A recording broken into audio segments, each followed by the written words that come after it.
Pada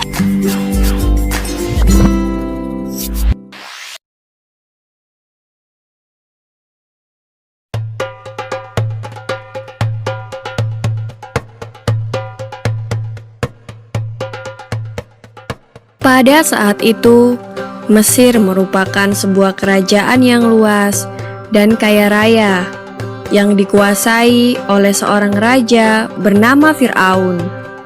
Raja Fir'aun merupakan raja yang sombong dan juga tamak yang tidak berperi kemanusiaan. Bahkan ia berani menyebut dirinya sebagai Tuhan. Pada suatu hari, seorang ahli nujum datang menghadap Fir'aun. Ia mengatakan bahwa menurut perhitungan dan ramalannya, tak lama lagi akan lahir seorang bayi dari bangsa Israel yang kelak akan menjadi musuh dan menjatuhkan kekuasaannya. Fir'aun sangat marah mendengar ramalan itu.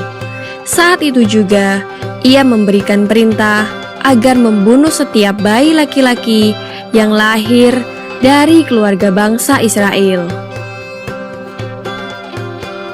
Nabi Musa alaihi salam dilahirkan oleh pasangan suami istri yang bernama Imron dan Yukabat. Ketika mengetahui bahwa anaknya yang lahir adalah seorang anak laki-laki, Yukabat dan Imron merasa panik.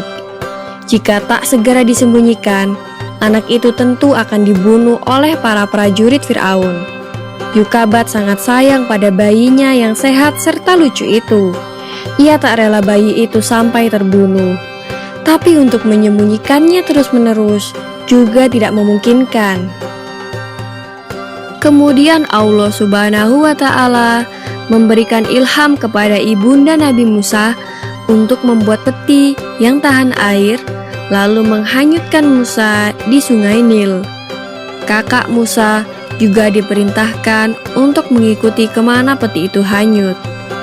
Ternyata peti itu ditemukan oleh putri Raja Fir'aun. Lalu peti itu dibuka, dan setelah diketahui isinya seorang bayi, mereka membawa ke hadapan ibu mereka, yaitu istri Fir'aun yang bernama Asia. Istri Fir'aun sangat senang melihat bayi yang lucu itu dan ingin mengangkatnya sebagai anak. Maka diutarakanlah niatnya itu kepada Fir'aun. Mula-mula Fir'aun menolak, namun atas bujukan istrinya itu, akhirnya ia setuju.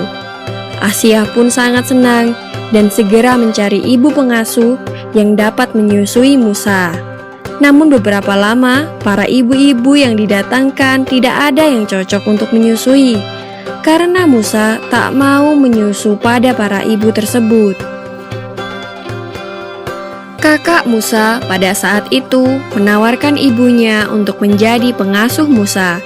Mereka pun pura-pura tidak mengenal Musa, dan demikianlah karena disusui oleh ibunya sendiri, akhirnya Musa mau menyusu dan berhenti menangis. Musa lalu diserahkan kepada Yukabat sampai masa menyusuinya selesai. Yukabat mendapat upah bayaran yang cukup besar. Ketika sudah usai masa menyusuinya, Musa dikembalikan oleh Yukabat ke istana Fir'aun dan dididik sebagaimana anak-anak raja yang lain. Ia berpakaian seperti Fir'aun, mengendarai kendaraan Fir'aun, sehingga dikenal sebagai Pangeran Musa bin Fir'aun. Demikian kisah kelahiran Nabi Musa alaihi salam sampai diangkatnya menjadi anak oleh Fir'aun. Di video selanjutnya akan dikisahkan bagaimana Nabi Musa alaihi salam meninggalkan istana Fir'aun dan menikahi seorang putri Nabi Syuaib alaihi salam.